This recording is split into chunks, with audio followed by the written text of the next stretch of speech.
ba, ba, ba, ba, ba. Oh, right.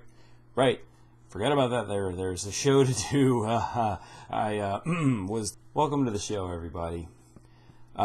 This is going to be our very first Turbo retrospective. Basically, where I go to a game from my past and kind of give my thoughts and feelings on why it is so near and dear to my heart. And I thought of the way that I wanted to do this, and everything just all kind of happened at the perfect time. And that was when Legend of Zelda Majora's Mask 3D was released. And I thought, what a perfect game. That is what started my Legend of Zelda fandom. That is where it all began for me. So I said, yeah, we're going to do Majora's Mask. So, yeah, this one's going to be big. I'm not even going to lie to you guys. So, let's not waste any time. Let's get right into it, shall we? So, The Legend of Zelda Majora's Mask is arguably the black sheep of the Zelda family. It is both kind of praised and kind of lauded at the same time for being so different from many other incarnations of the series. Some people said that it was too depressing and too melancholy, whereas a lot of people thought that was a big strength to the game. A lot of people liked the fact that it didn't take place in Hyrule, other people didn't. The fan base could literally be divided right up the middle for Majora's Mask, and honestly, I am one of those people that absolutely adores the game. So, my adoration for this game started with commercials. I had never played a Legend of Zelda game before Majora's Mask. That's right. Oh, I feel it already. I feel the heat. Sheesh. I'd never played one before. Mostly because platformers and fighting games were pretty much all I played as a kid. I never really had much ambition to do adventure games like The Legend of Zelda or RPGs like Final Fantasy, so a lot of those I really didn't play until I was in my early teens.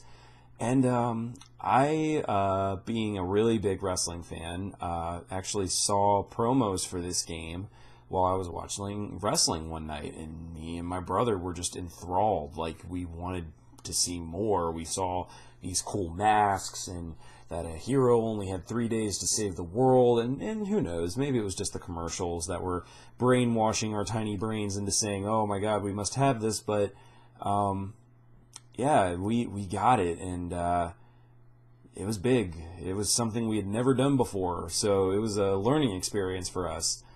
But let's start with a story on how Majora's Mask came into our possession. So, I will never forget it as a child. I remember we went on a trip to the mall with our mom, and our mom said, you two have to be, like, straight up just angels. I mean, at this point, I'm like 10 years old, and my brother, he's like 6 or 7, and, she's like, you have to be, like, absolute angel in this mall, and I'm talking not a peep, not nothing from any of you, while we're here. So, she said, if you are good, you can pick one thing from anywhere, and I will buy it for you. And we were like, okay, can it be a video game? And she said, yes. So we already knew what we had in mind. So me and my brother, we're sitting there, and we're in every boring environment you could imagine for young kids. We're in clothing stores, beauty parlors, and especially young boys, that was the worst part, We were just young kids, young boys, just sitting in these horrible places for us, and all we wanted to do was get over to KB Toys and buy this game, but we bit our tongues, we were angels, perfect, the whole time. And finally my mom was done, and she said, all right, you guys were perfect. That was the deal. Let's go get you your game. And we go there, and we see it right behind the case, and Mom says, tell the guy what you want. And we told the guy what we wanted, and she's like, are you sure? This looks like a scary game. And we were like, no, yeah, we're sure, we want it, and the clerk was like, yeah, it's all right for kids, it's rated E, it's fine.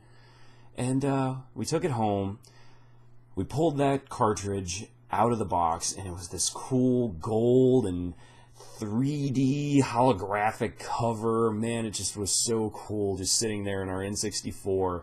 And yeah, for you youngins watching the video, you don't know what that was like. Cartridges? Woo! Back before the days of your iPads and whatnot. But man, we played through that game. God, did we play through that game so much. And you know, it was enthralling. Like we felt things from this game that we really hadn't felt from other games. We felt like a sense of purpose, you know, whereas other games we were just trying to see it through to the end. This one we actually had a goal, you know, we had people we had to save, and we had experienced what it was like to see a story-driven game with, you know, character development, and this was all so new for us. So it was really something very beautiful for both of us to experience, because we had never really experienced a game like this, and it was awesome. You know, playing the songs on the ocarina and helping those in need, and it was awesome, and it really kind of set us on our path of deep love with the Legend of Zelda franchise. So that's something I can never ever forget, was just all that this game did for us. Now the next parts we really didn't kind of appreciate until we were older, and we realized that there really was a purpose behind the melancholy tone of the game. And it was interesting, the lesson that it taught, and it wasn't until we got older and we started, you know, experiencing adult problems and, you know, run-ins with depression and anxiety and the blues and all that, that we realized what a beautiful game it was. Because in the game, for many of you who've played Majora's Mask, you have the Song of Healing, which is this beautiful, somber tune that Link uses to basically heal the souls of those that have passed on, or those that are suffering from regret or sadness or something, and basically cleanses and heals their soul and allows them to move on. And this took a very profound effect for both of us throughout our life. We basically, you know, when we were going through times where, you know, just like any adult person does, you know, when we were going through times of depression or anxiety, we actually went back to that song, and for some reason it was therapeutic. I mean, we're both grown men, and we're not afraid to admit that, you know, that song made us cry, and that, it was healing. It really, really was. You know, it was one of those things that when we listened to it, we just kind of let it all go, you know, we let go of our sadness, and we let go of our problems, and we let go of the things that were troubling us, because that song just basically took us back to that time when we were playing this game when we were kids and everything was happy. And we've relied on that song a lot, you know, in our times of, you know, sadness. And I'm happy to say, you know, before you guys sit there thinking it's all melancholy, no, everything's great, you know, but as adults, you go through that, you know, and we go through tough times and depression and whatnot. And, yeah, the Song of Healing really had a profound effect on us throughout our adulthood, and it was just something that we linked back to such a special time in our lives, and it was something really beautiful that, you know, made me cherish this game even more, was just, you know, that song that we have to just fall back on whenever we're feeling that way. And it's another beautiful thing that I love about it. So yeah, that's a big, more emotional part for both me and him, and he'll tell you that, I'll tell you that, and you know, there's no shame in it. There's absolutely no shame. If you're watching this video and you've ever felt sad, or you just felt, you know, in a deep despair, you know, go listen to that song. I'm telling you, it helps. Maybe it won't make everything, all your problems go away, but it'll at least be a nice soothing tune to listen to. Now the next part is on a little bit more of a high note and really more into the gameplay aspect of things. Majora's Mask was a really fun game because there was so much to do. There was absolutely so much to do. The thrill of going and collecting all the masks was awesome, and getting to see all the cool things that you could do to help people out in the game was a lot of fun. But let's not forget the challenge of it all. The challenge of getting certain masks was certainly harder than some, especially when you're talking about the couples quest line. Now, when you were doing the couples quest line and you were trying to get that mask at the end of the quests, Oh, God, you want to talk about the most nerve-wracking shit you could imagine. I am not even kidding you guys. Like, I personally have never done it. But I sat there and I watched Jake do it, and I couldn't believe it. Like, it was down to the wire. We were both just sitting there, sweat just pouring off of us, just like this was it. This was how we were going to get the Fierce Deity mask. All we had to do was do this one last quest line. Now here's the other tricky part. Back in the day, we had to rely on a strategy guide. That's right, kids, a strategy guide. Not the newfangled internet that you have. We didn't have that, Well, it was around, but we ourselves didn't have that till a little later on. So we basically had to rely on a strategy guide back then, and we had to follow that thing to the letter in order to get the Fierce Deity's mask. But yeah, just the thrill of it all, just, knowing that if there's something that you are desperately trying to get done before the 3 days is up, it can be both thrilling and infuriating. I would remember we would be hunting for the fairies in the temple, and that would take up so much time. And then you're just basically scrambling to get the boss fight done. You're trying to get everything else in the dungeon while you're trying to finish it all. And it made you like just on the edge of your seat at every time. And I thought this added a really cool challenge to the game. And many other people did too. It was something that you have not seen since in any other Zelda game. Not to mention all the various side quests, all the various things that you can do.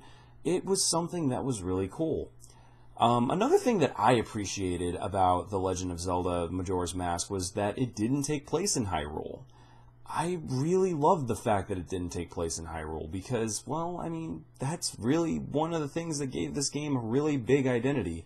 It had nothing to do really with the other Zelda games. I mean, all you had was an allusion to what had happened at the end of Ocarina of Time. You had the Ocarina of Time, you had Epona, but that was about it. That was really about it as far as its ties to Hyrule. So this was another cool thing for me and Jake was that we had nothing to go off of there. Termina was just completely new to us, so getting to see all of that in the raw and not having anything to kind of judge this game off of really, I think, helped with the appreciation of it all more. The world of Termina is really cool because you see a lot of the same folks that, were in Hyrule. So that's another cool thing about it, and they were references that we grew to appreciate as we got into more Zelda games. It was something that we grew to appreciate the more and more Zelda games we played. So that was I loved Termina, I loved Clock Town, I loved all the various areas in the game. I loved plowing through the fields and mountains as a Goron. I loved swimming in the ocean. I could have just sat there and swam in the ocean and done the little dolphin dive as a Zora for hours. I would go to the beach and I would actually just try to pretend that I was a Zora doing their little twirl in the water and then trying to, dolphin dive out of the water, just swimming through, pretending I was in the ocean in Termina. And, that was just something that was always really cool since I spent a lot of time down on the beach when I was a kid. I would always just pretend I was a Zora when I was in the water, and it was so much fun, back then when I was a kid. So it was another cool thing. And, honestly, with Majora's Mask being my first Zelda game and a lot of the cool elements that I thought were really endearing to me, finding out that they weren't in really any of the other Zelda games kind of disappointed me. And I remember playing Ocarina of Time, and I was like, well, this is a great game, but it's, there's not all this cool stuff in it. There's cool stuff, but not like I don't get the Zora mask, I don't get the Deku mask, I don't get the Goron mask, I don't get to do any of this. I was like, man, this is kind of disappointing. But now, okay, oh boy, I already feel the hate comments. So, arguably, of course, Link to the Past and Ocarina are the two favorited Zelda games of the franchise. And I don't doubt that, with good reason. They're both spectacular, amazing, groundbreaking games. They had a profound impact on the gaming industry at the time because, you had A Link to the Past, which, other than Final Fantasy IV and VI, you had never seen a game with such a large, expansive world with such depth to it. That truly was, and you had some of the finest pixel art that you could imagine, with just an absolutely wonderful story, well put together. I mean, everything about Link to the Past was amazing. I mean, there's no arguing that Link to the Past is an amazing game. And then you have Ocarina of Time, which took those brilliant elements and put them into a 3D form. You had this big, huge, enthralling world with difficult dungeons and a heartbreaking story of a boy who has to leave home, and when he comes back, none of his friends recognize him.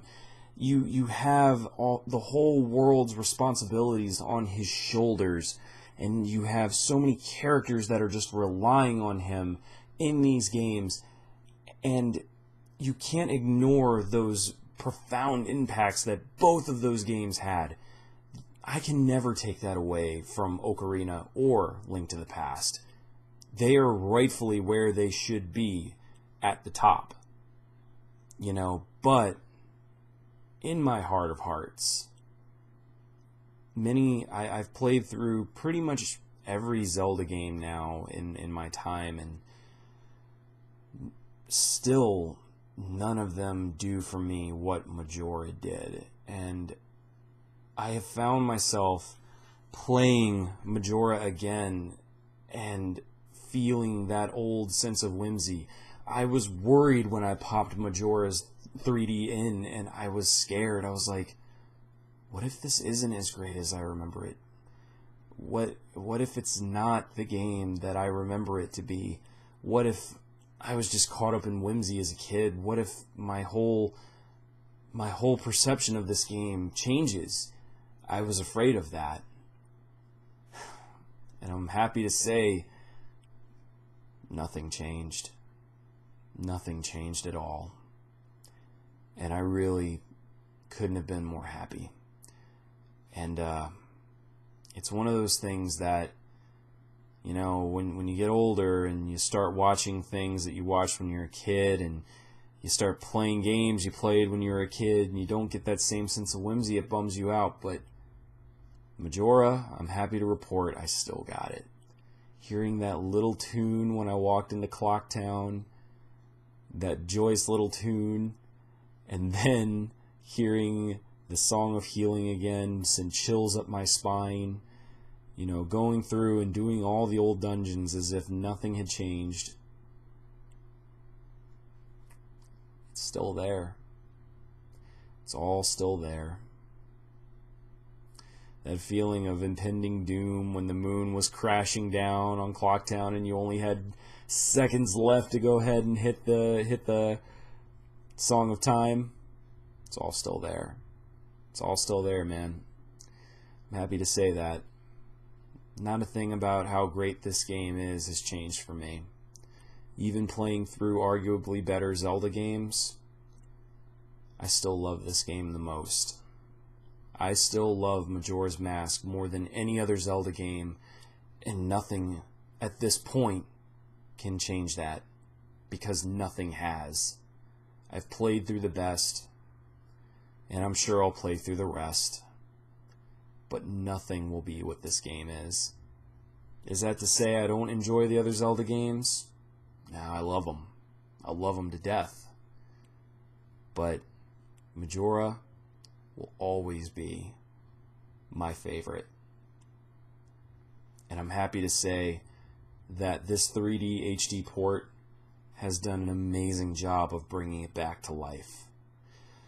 So I implore you, friend, watching this video right now, listening to me ramble on about this game, if you've made it this far and haven't shut the video off, I implore you to go ahead and give this game a try. Maybe it won't capture you the way it did me, or maybe it will. You never know. But if you haven't played it before, and you've been thinking about it, go ahead and do it. Promise you won't regret it.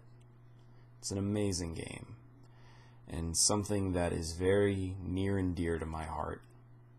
It'll always be one of my favorite games. And I just want to say to the team that made it, thank you. If just so happened that any of you who've ever worked on this game, or whoever at Nintendo, if any of you guys watched this video for whatever reason, thank you for making this game. Thank you for making this game that had such a profound effect on my life. Thank you so much. And, of course, to you guys who are watching the video, thank you. We'll be doing more Turbo retrospectives. So, keep watching, guys. Thank you so much for tuning in. I had a lot of fun bringing you this, and I hope that you'll give The Legend of Zelda Majora's Mask a try. It's a brilliant, brilliant port. You guys have a great day. Stay tuned for more.